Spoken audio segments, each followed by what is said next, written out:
Hello there and welcome to Extreme World.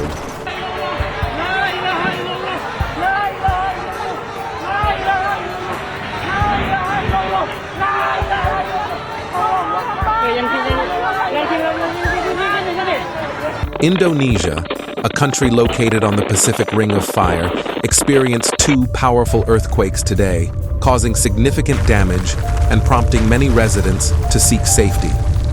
The first earthquake, which occurred early in the morning, was centered off the coast towards Araba Island. It registered above 7.0 on the Richter scale, a magnitude considered capable of causing major and severe damage.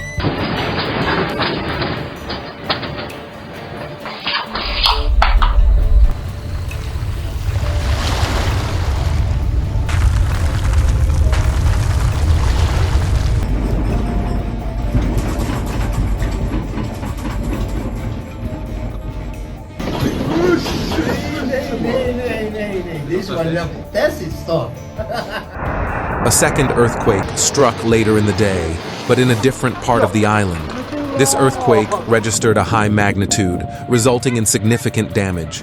Infrastructure has been severely damaged, with many areas without power.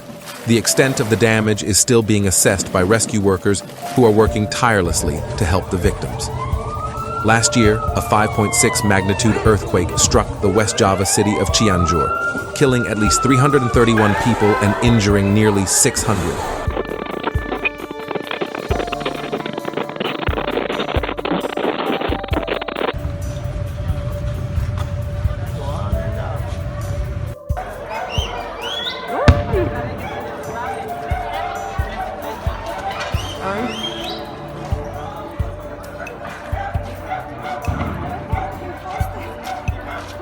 Vamos al parque. Vamos para allá.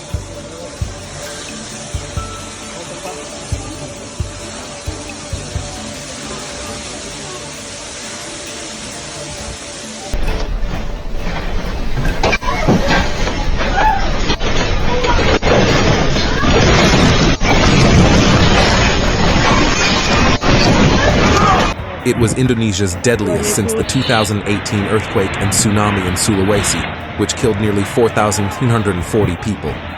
The area hit by today's earthquake is densely populated and prone to landslides, increasing the potential for damage and loss of life. Residents reported damage to buildings and roads and called on the government to respond quickly to the crisis. Evacuation plans were activated to evacuate people from disaster areas, and international organizations began providing aid and humanitarian assistance.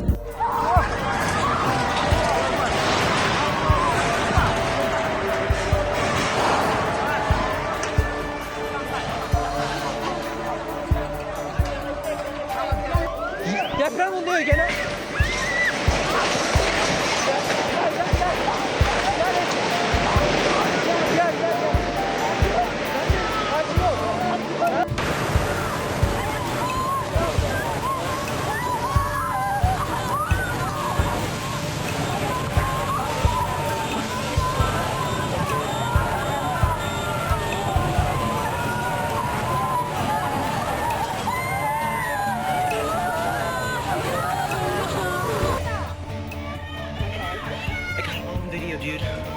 Oh my god.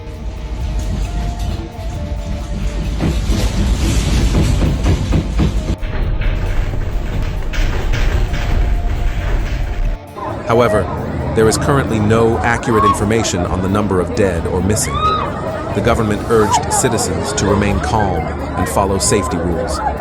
Temporary shelters have been set up for those who have lost their homes, and people are using social networks to share information and help each other. The Indonesian president has pledged support to the families of the victims and promised substantial aid to the victims. Scientists and geologists are currently analyzing the causes and consequences of earthquakes.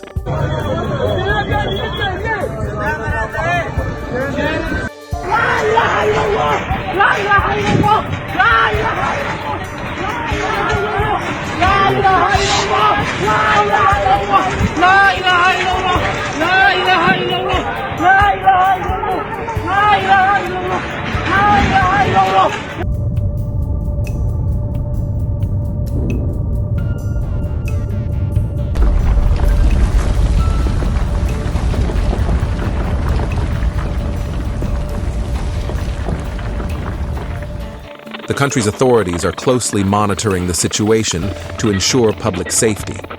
Mr. Kamil, a local official, claimed that a total of 13,000 people had been displaced by the disaster and many more were trapped in isolated places. He said officials expect the number of injuries and deaths to increase over time. Herman Suerman, head of the Cianjur City Administration, said most of the injuries were broken bones that were trapped in the building debris. Ambulances kept coming from the village to the hospital, he was quoted as saying by AFP news agency earlier in the day.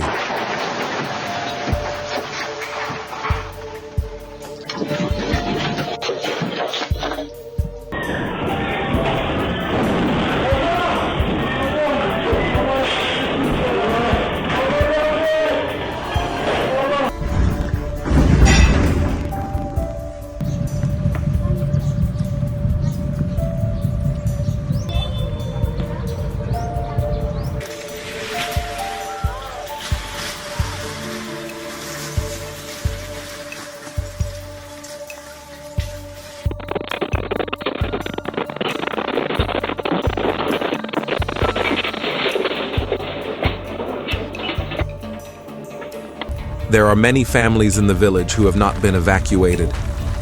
West Java's governor said many of the injured were treated outside in the hospital's car park after the hospital was left without power for several hours after the quake. In the face of such disasters, the resilience and unity of the Indonesian people is truly inspiring. Despite the challenges, they continue to support each other and work together to rebuild their communities. The world watches and supports this beautiful island nation in hopes of a speedy recovery.